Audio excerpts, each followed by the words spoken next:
This is a strip of copper tape. It costs $1.79. When a slug touches it, the copper ions react with the moisture on its skin and generate an electrical charge. The slug recoils. It will not cross. When a cockroach walks across a copper surface, the ions penetrate its exoskeleton, disrupt its enzyme function, and damage its cell membranes. The roach dies. When Musser SA lands on copper, 99.9% of the bacteria are killed within 2 hours.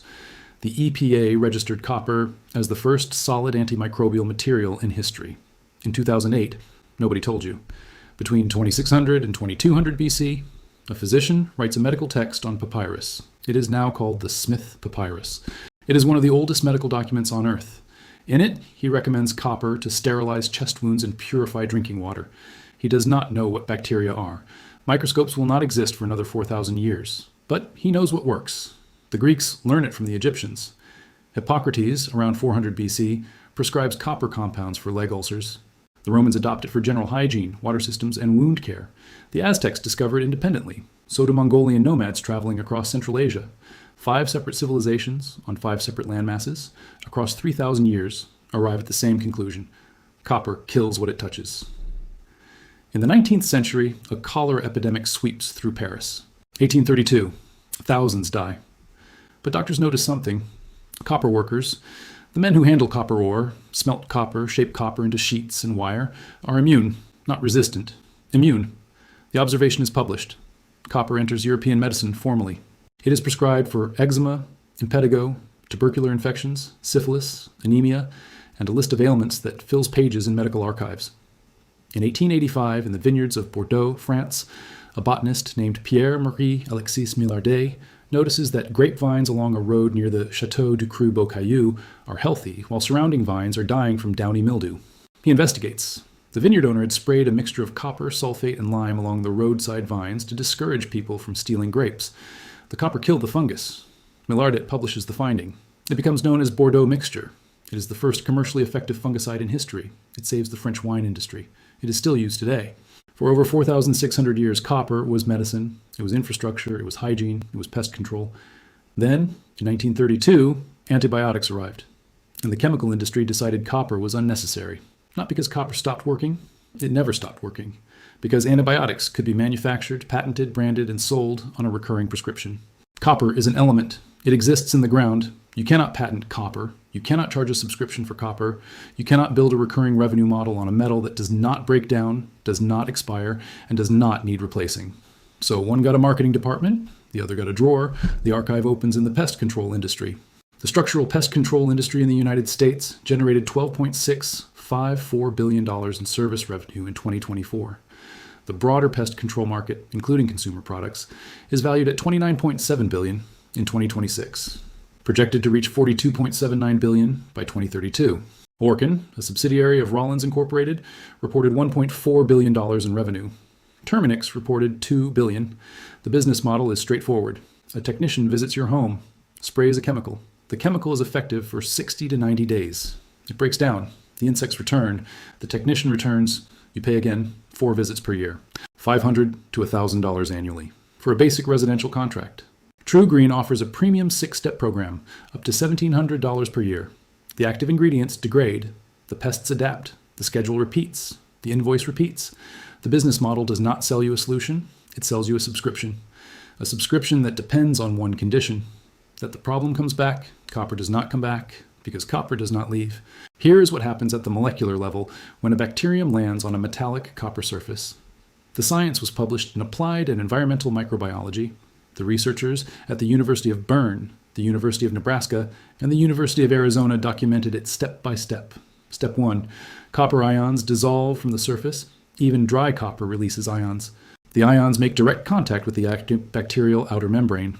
Step 2, the electrical microcurrent that maintains the cell membrane, called the transmembrane potential, is short-circuited. The membrane ruptures, holes appear. Step 3, through those holes, copper ions flood into the cell. The internal copper concentration overwhelms every defense mechanism the bacterium has. Copper binds to enzymes. It stops respiration. It stops digestion. It stops energy production. It stops replication. Step 4, reactive oxygen species are generated through a Fenton-type reaction. Copper cycling between its 2 oxidation states creates hydroxyl radicals that attack proteins, lipids, and membranes from the inside. Step 5. The DNA degrades, not partially, completely. The plasmid DNA, the genetic material that carries resistance traits between bacteria, is destroyed. This means bacteria cannot develop resistance to copper the way they develop resistance to antibiotics. The transfer mechanism is eliminated. The entire process on a dry copper surface takes minutes. In laboratory testing, E. coli was inactivated in under 60 seconds on dry metallic copper. Staphylococcus warneri, Pantoia stewardii, Pseudomonas oleovorans, minutes, MRSA, 90 minutes. Candida albicans, the fungus responsible for yeast infections, 5 minutes on dry copper. This is not a coating. Coatings wear off. This is not a treatment. Treatments degrade. This is contact killing. It is a property of the metal itself. It does not diminish with use. The copper surface tested in the Selly Oak Hospital trial in Birmingham, United Kingdom, had been installed 6 months before testing began. It killed 90 to 100% of bacteria compared to plastic and aluminum control surfaces, after 6 months of daily use and cleaning. The killing did not slow. In 2008, the EPA registered 282 copper alloy surfaces as antimicrobial. The registration was divided into 5 groups based on copper content, ranging from 65 to 99.9% copper. The public health claim approved by the EPA states that when cleaned regularly, antimicrobial copper alloy surfaces kill greater than 99.9% of specific bacteria within 2 hours and continue to kill more than 99% even after repeated contamination. In 2020, the EPA went further. It confirmed that copper alloys provide long-term effectiveness against viruses, including SARS-CoV-2, the virus that causes COVID-19. Copper does not just kill bacteria, it kills viruses, fungi, yeasts on contact continuously. Without electricity, without chemicals, without replacement, hospital-acquired infections in the United States affect approximately 687,000 patients per year. They result in an estimated $28.4 billion to $45 billion in direct annual treatment costs. A study published in Infection Control and Hospital Epidemiology found that replacing high-touch surfaces with copper alloys reduced healthcare-acquired infections by 58%. 58%, by changing the metal on a bed rail and a door handle. Now apply that mechanism to the insects in your home. Copper ions do not only disrupt bacteria, they disrupt any biological system that relies on enzyme function, membrane integrity, and metabolic regulation. Insects absorb metals through their midgut. The intestinal epithelium allows metal ions to pass into the hemolymph, insect blood.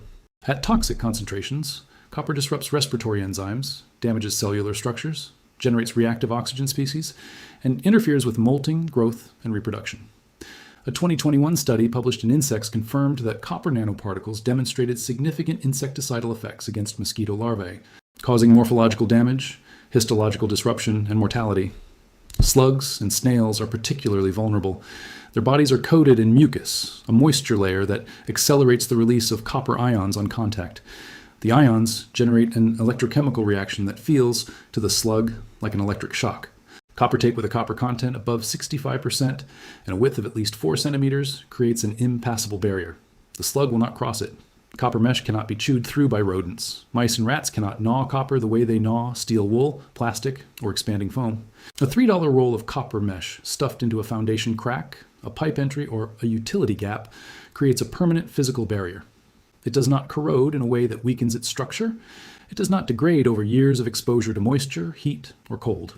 Copper pennies, pre-1982, when pennies were 95% copper, dropped into standing water kill mosquito larvae.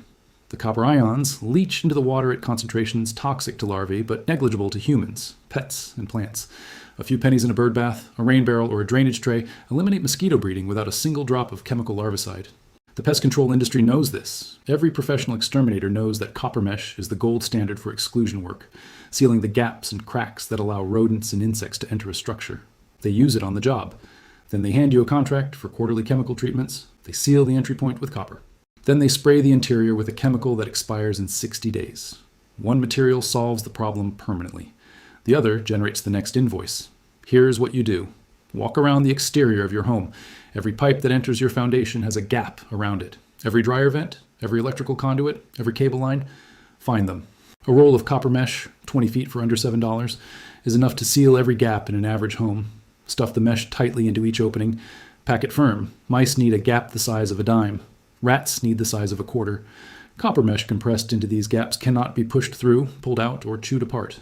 Along the base of exterior doors, apply copper tape to the threshold. Along window frames where ants trail, apply copper tape. Along the rim of raised garden beds, apply copper tape at least 4 centimeters wide to repel slugs and snails. For drains, the most common cockroach entry point in urban homes, place a copper mesh disc or copper drain screen over every floor drain, bathtub drain, and sink drain that you're not actively using. Cockroaches travel through sewer lines and enter homes through unsealed drains. A copper barrier at the drain opening does 2 things. It physically blocks entry. And the copper ions on the surface create a hostile chemical environment that roaches avoid. For standing water, bird baths, plant saucers, rain barrel overflow trays, drop 3 to 4 pre-1982 pennies or a small coil of bare copper wire into the water. The copper will suppress mosquito larvae without harming birds, pets, or beneficial insects at those concentrations. Total cost: a 20-foot roll of copper mesh, $6.99. A roll of copper tape, $1.79 to $4. A handful of copper pennies, free if you check the jars in your kitchen drawer. Copper drain screens, $2 to $4 each. Total for an average home, under $25. One-time purchase, no refills, no expiration. No quarterly contracts, no technician, no schedule, no subscription. $25 once versus $775 per year, every year, for decades. The chemistry does not change. The copper surface that killed bacteria in 2600 BC kills bacteria today. The mechanism that repels slugs, excludes rodents, and suppresses larvae is inherent to the element itself. Atomic number 29. It does not wear out. It does not develop resistance. It does not lose efficacy. It was here before the pest control industry existed. It will be here after. And yet, walk into any Home Depot in America, the pest control aisle stretches 40 feet, Raid, Ortho, Spectracide, Hotshot, Taro, Combat, Black Flag. Dozens of brands, hundreds of products. Sprays, baits, traps, foggers, granules, concentrates. Every one of them engineered to break down. Every one of them designed to be repurchased. On a different aisle, plumbing usually, sits a small roll of copper mesh. No marketing, no end cap display, no seasonal promotion, no commercial during the evening news. No billboard on the highway, $3.49, gathering dust. The pest control industry in the United States will reach $29.7 billion this year. The copper mesh will still be $3.49. The margin between those two numbers is not science, it is marketing. It is a recurring revenue model built on the assumption that you will never wander into the plumbing aisle and pick up a roll of metal that has been killing pests since before the pyramids were finished. 4,600 years, 5 civilizations, 282 EPA-registered alloys, 58% reduction in hospital infections, 99.9% bacterial kill rate within 2 hours. One element, atomic number 29, $3.49. The drawer has been open for 4 millennia. The industry keeps trying to close it. If this story opens something for you, subscribe and hit the bell. Every like and every share preserves what they tried to erase. The next story opens soon.